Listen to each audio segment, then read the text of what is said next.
നമസ്കാരം, മെട്രോ മാറ്റിനിയിലേക്ക് സ്വാഗതം. മലയാള സിനിമയിൽ തുടരെ അറസ്റ്റുകളും ചോദ്യം ചെയ്യലുമൊക്കെ തുടർന്നുകൊണ്ടിരിക്കുകയാണ്. ഹേമ കമ്മിറ്റി റിപ്പോർട്ട് പുറത്തു വന്നതിന് പിന്നാലെ ചെറിയ കളികളൊന്നുമല്ല പുറത്തു വരുന്നത്. കാരണം നടിയെ പീഡിപ്പിച്ച കേസിൽ നടൻ ഇടവേള ബാബുവിനെ പോലീസ് അറസ്റ്റ് ചെയ്തു എന്ന വാർത്തകളാണ് ഇപ്പോൾ പുറത്തു വരുന്നത്. കേസിൽ ഇടവേള ബാബുവിന് കോടതി മുൻകൂർ ജാമ്യം അനുവദിച്ചിരുന്നതിനാൽ ജാമ്യത്തിൽ വിടും. രാവിലെ കൊച്ചിയിൽ പ്രത്യേക അന്വേഷണ സംഘത്തിന് മുന്നിൽ ഹാജരാകാൻ ഇടവേള ബാബുവിന് പോലീസ് നിർദ്ദേശം നൽകിയിരുന്നു. 10 മണിയോടെ ആരംഭിച്ച ചോദ്യം ചെയ്യലിന് ശേഷം 1 മണിയോടെയാണ് അറസ്റ്റ് രേഖപ്പെടുത്തിയത്.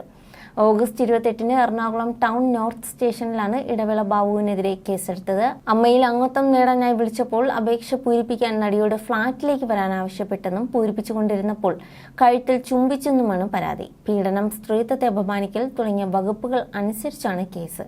തെളിഞ്ഞാൽ ചുരുങ്ങിയത് 10 വർഷം വരെ തടവും പിഴയും ശിക്ഷ ലഭിക്കാനും സാധ്യതയുണ്ട്. കഴിഞ്ഞ ദിവസം നടനും MLA കൂടിയായ മുകേഷിനെ ചോദ്യം ചെയ്ത് അറസ്റ്റ് ചെയ്ത് വിട്ടയക്കുകയായിരുന്നു. എന്തായാലും ഇനി ഹാജരാകാനുള്ളത് സിദ്ദിഖാണ്. സിദ്ദിഖ് എന്തായാലും മുൻകൂർ ജാമ്യം തള്ളിയതോടുകൂടി ഒളിവിൽ തന്നെയാണ്. മുൻകൂർ ജാമ്യം നേടിയതുകൊണ്ടാണ് ഇടവേള ബാബുവിനെ ചോദ്യം ചെയ്യലിന് ശേഷം അറസ്റ്റ് രേഖപ്പെടുത്തി വിട്ടയച്ചത്. എന്തായാലും വൈദ്യ പരിശോധനയ്ക്കായി ആശുപത്രിയിൽ എത്തിക്കും. ഇനി അങ്ങോട്ട് അന്വേഷണം പുരോഗമിക്കുകയാണ്. ആരുടെയൊക്കെ മുഖംമൂടികൾ പുറത്തു വരും എന്നുള്ളതാണ് ഇനി നോക്കേണ്ടത്.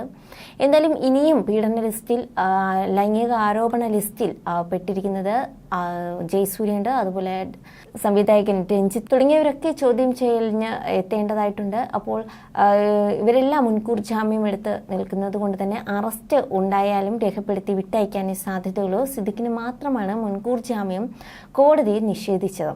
എന്തായാലും സിദ്ദിഖിന് വേണ്ടിയുള്ള തിരച്ചിലാണ് അന്വേഷണ സംഘം. എന്തായാലും സിദ്ദിഖ് സുപ്രീം കോടതിയെ സമീപിച്ചിട്ടുണ്ട്. ഉടനെ തന്നെ നമുക്ക് അതിന്റെ റിപ്പോർട്ടുകൾ പുറത്തു വരുന്നതാണ്. എന്തായാലും ജാമ്യം കിട്ടിയാൽ മാത്രമായിരിക്കാം സിദ്ദിഖ് ഒളിത്താവളത്തിൽ നിന്നും പുറത്തു വരുന്നത്.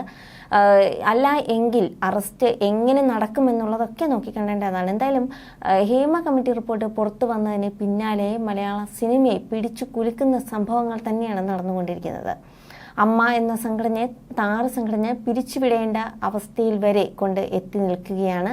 എന്തായാലും ഇതിനെതിരെ താരങ്ങൾ ആരും ഇതുവരെ പ്രതികരിച്ചിട്ടില്ല. നീണ്ട മുൻനിര നായകന്മാരുടെ ലിസ്റ്റുകളാണ് ഈ പുറത്തു വരുന്നതും അറസ്റ്റ് രേഖപ്പെടുത്തുന്നതും ഒക്കെ. എന്തായാലും ഇതിലൊക്കെ കൂടുതൽ അന്വേഷണം വേണ്ടതായിട്ടുണ്ട്. അപ്പോൾ കൂടുതൽ വാർത്തകൾ ഉടനെ തന്നെ പുറത്തു വരും എന്ന് നമുക്ക് പ്രതീക്ഷിക്കാം.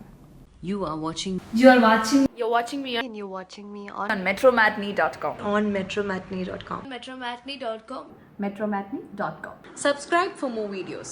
Subscribe for more videos. Subscribe here for more videos. Subscribe now. Thank you.